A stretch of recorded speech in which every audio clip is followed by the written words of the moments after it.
Kaseng Bharatiya Janata Party minta kasengi kakatnya utarik uyayong kala keno maka National People's Party kabadan katwengot ki MDC ya kajingkershan jongki laingot ki MDC Shimet badway na Garo National Council kala yalam baklayo lat kajela uset yapal Malik bankam bakidon ya kajingbun pat habakran chikilat pathai kubor UMDC Katura Ubarnat Marak Ubalongru Vice President ke BJP Meghalaya Ulaong kajinglet bankam jong NPP hapok kajingelam Menteri Rangba Konrad K Sangma kalong persya ya ke hukum kabla penmi tak yeng kasyari kabla penmi hukum bah GHADC enla bantau ya ke isi tanglada kajingdon KMDC ke de banlong khanyungut claiming to form the EC with 15 numbers, but 15 is not the magic number in the district council because the court has passed an order in 2020 in the case of Atman Sangma and Winsong Sangma that the minimum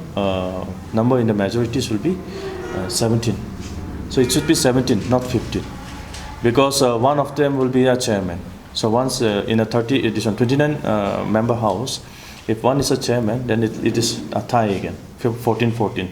So that's why the court has given a verdict that it should be 17 and 12. So if they want to form an EC, it has to be 17. So I think for some reason, I think the governor has been misled by the leaders of NPP that 15 numbers taken from the EC. So that's why we will be sending our objection from our side, because this is not fair and court's orders should not be violated. And then second thing is we have not made any decision to support, because there has been speculation that BJP is actually supporting NPP. It is false, and we are sticking to our principle, and we will continue our fight against corruption. So if we have to be in the EC, it has to be led by the BJP. We are not going to support the EC which is actually being led by some other party which we are not endorsing at this point. So if we are going to be involved, it has to be the BJP led EC.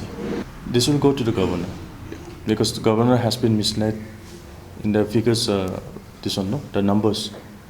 I think that court verdict has not been apprised to him by anyone. So we will give that information to the governor without objection. Yes. The district council has to be led by someone who knows about the sixth schedule about the district council. Now, if it is led by someone who is a representative of the state as well as of the district council, there is going to be conflict of power. There is going to be a big confusion. So I don't know what CM is doing. He is appointing a MLA as a CM of the district council. Now MLA is representing the state, and he's also now representing the council. So how will they debate in terms of authority or the autonomous functions of the district council with the state authorities? So that is the first thing. And second thing is that there's so much manipulation in the district council. See, in Khasi and Jaintia Hills, you'll never hear a bureaucrat being a secretary of the district council. But in Garo Hills, they have already put a MCS officer as a secretary, and that also temporarily they said that they're appointing her for 6 months. Now it's more than 2 years, and there has been lots of misappropriation in spite of her being the secretary in the council. So something is very wrong in the way how they're running the council. So we want to stand in between to bring in change to the district council and to all the manipulations done to the district council in the past many years. No, we are not into a blame game. Okay, we are talking about the facts. We are talking about the history. We are talking about the manipulations. Okay. Now, if the revenue which the council collects every year, if it goes to the treasury and if it was in the account, the salary could have been paid. But the thing is that whatever amount has been deposited to the council, it never reached the treasury. It was never deposited in the account. We know everything about it. They cannot lie about it. We are ready for the open debate regarding this. They could not even reply to our RTI telling the amounts deposited in the treasury and the bank statement. They could never give What that. is the amount? Pardon? What is the amount according to that? No, I don't have the figures, but it never tell it. Amounts never reach the bank account. Okay, that's how the district council is actually burdened. Yeah. So we are here to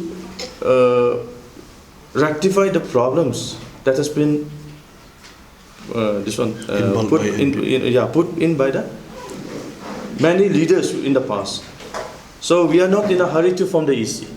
BJP is not in a hurry to form the EC. Let them form, let them try to rectify it. We are going to watch and just observe.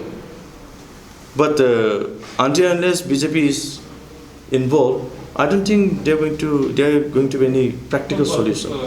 Hakoi kaliang ubana dulu ongru pakai BJP kan kershani ke isi lada yalam da ke NPP hendai kan dawa baya ke isi depan yalam da ke BJP kebadan jingtmu ban pendo si sendan ya ke kampam sap hapo ke konsil. One thing that we can see is that if BJP is in the EC, BJP will not allow corruption. That is the first thing. And second thing is that I have won from his area. Like in my constituency covers 4 MLA constituencies. Chief Minister's area, then his Chief Advisor Thomas Sama's area, North Tura, then part of Rangsapana and part of Gambigri, Saleng and Jenitz and Saleng's area. So the majority vote I got is from the South Tura. Most of the polling stations in South Tura we have won. So if I'm in the EC, that means we will not allow corruption and we will try to justify the misappropriations that has been done in the past. And once it happens, means it is a threat for him in the 2023. So that is the main reason why he is trying to sideline the BJPs. Like he's not going to work with the BJPs, but he is trying to sideline the BJPs so that he can work freely in his area and do whatever they want. And if we are not in the EC, they will try to misappropriate the funds also.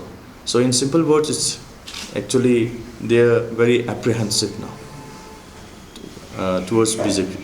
Because BJP is gaining ground. BJP is gaining support in Garo Hills, where they thought that the tribals and the Christians will not vote for BJP. Now the BJP is there is an open support to BJP now.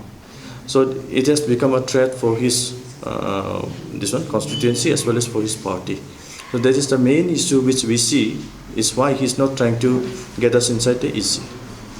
And we as an elected MDC from the BJP, we are firm in our decision that we will stick to the decision taken by our party authorities from the central leadership and with our president here.